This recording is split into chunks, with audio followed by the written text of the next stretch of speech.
On the night of August 21st, 1986, a lake in Cameroon exhaled, and 1,746 people stopped breathing. They did not drown, they did not burn. Most of them never even woke up. By sunrise, 4 villages had been wiped off the map.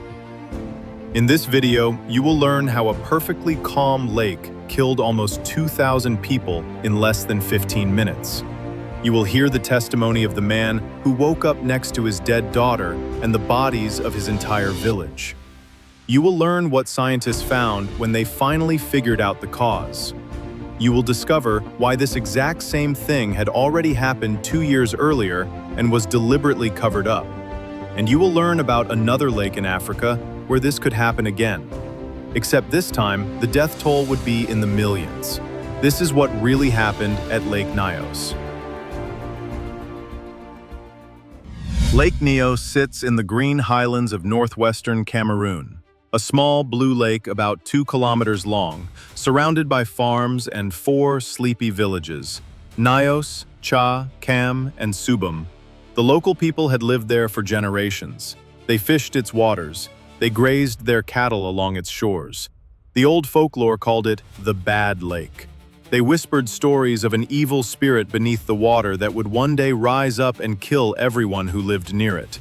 The elders warned the children. The children laughed. Nobody listened. But the legend was older than anyone realized, and it was about to come true on a scale nobody could have imagined. The day of August 21st was ordinary, hot and humid, the kind of summer evening where the air feels thick and you sleep with the windows open. Families finished their dinners, washed their dishes, sent their children to bed. In the village of Subum, a man named Joseph Nquain put his young daughter down in the next room. She had come to visit him for the school holidays. He kissed her goodnight and went to his own bed around 9 in the evening. 3 kilometers away, the surface of Lake Nyos was perfectly still under a clear African sky. And then, at exactly 9:30 p.m., the lake made a sound. Survivors described it as a low rumble, like distant thunder rolling through the valley. Others said it sounded like the earth itself groaning. It lasted about 15 to 20 seconds. Some people stepped outside their huts to see if a storm was coming. Others rolled over in their sleep and ignored it, but it was not thunder. What they were hearing was the lake exploding from below. A column of water shot more than 90 meters into the night sky. A wave nearly 30 meters high washed over the shore, and from the surface of the lake, an enormous invisible cloud began to rise. You could not see it. You could not smell it at first, but it was already racing down the valley toward the villages at nearly 100 kilometers per hour. The cloud was pure carbon dioxide, somewhere between 300,000 tons and over 1 million tons of it, released in a matter of seconds.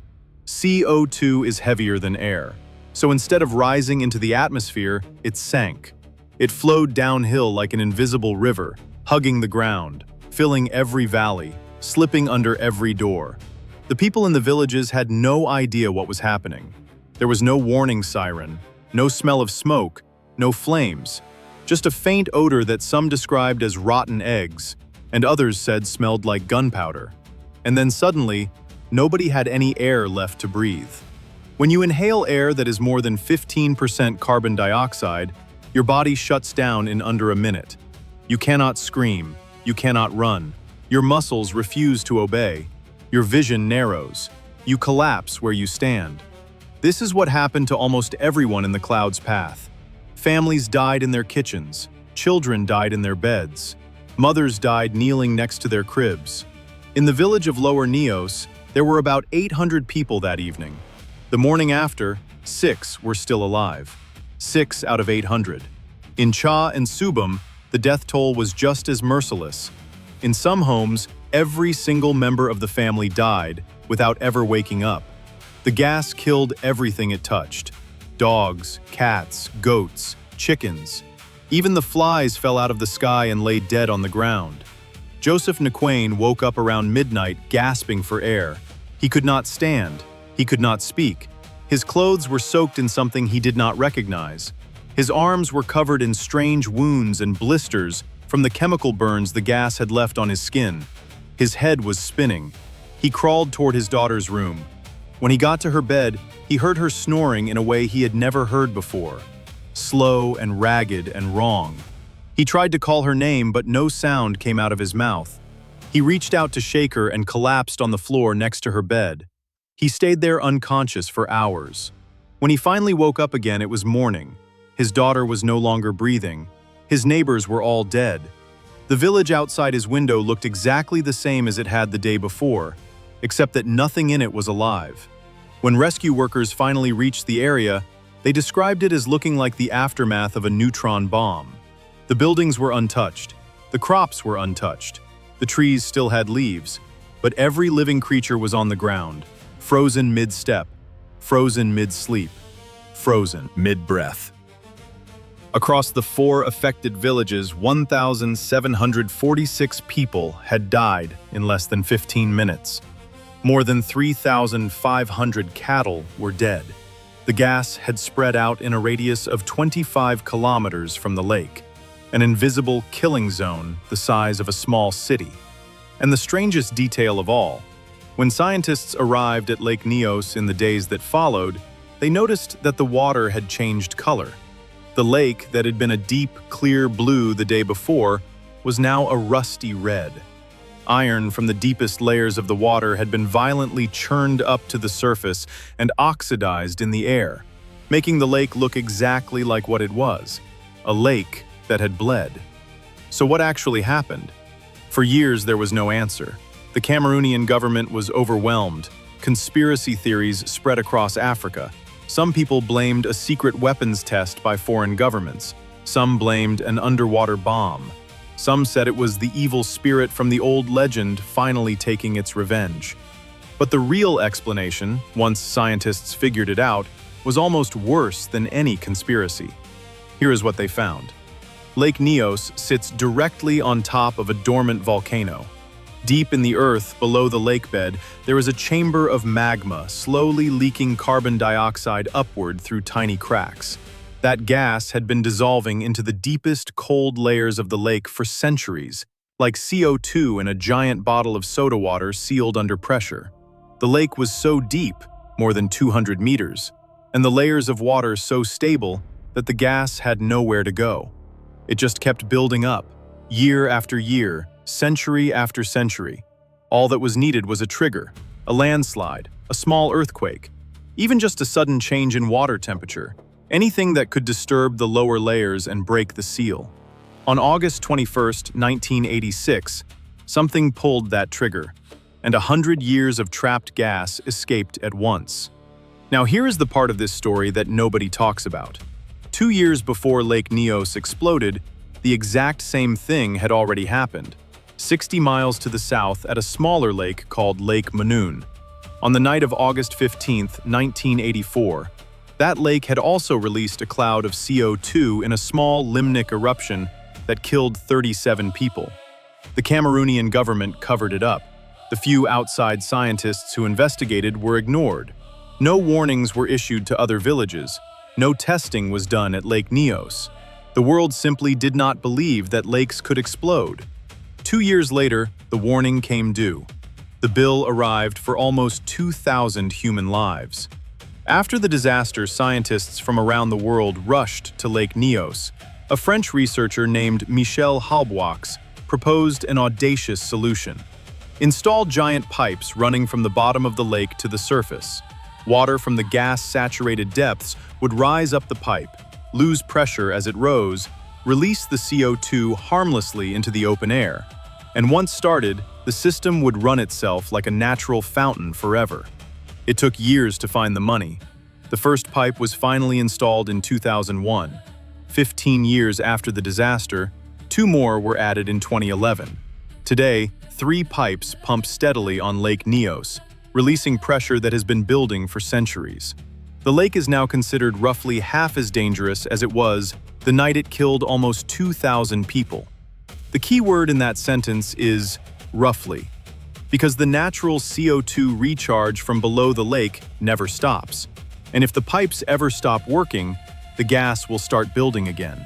And now we come to the part that scientists genuinely lose sleep over, because Lake Nyos and Lake Nyos are not the only lakes of this kind on the planet. There is a third one, and it is so much larger that the word disaster does not quite cover what would happen if it ever erupted. It is called Lake Kivu. It sits on the border between Rwanda and the Democratic Republic of Congo. It is more than 2,000 times bigger than Lake Nyos by volume. And beneath its surface, scientists have measured around 72 cubic miles of dissolved carbon dioxide and 14 cubic miles of dissolved methane waiting to be released. Methane that is not just toxic, but flammable. The lake is currently somewhere around 60% saturated, and the saturation is slowly climbing. But here is the part that should chill you. Around the shores of Lake Kivu live more than 2 million people.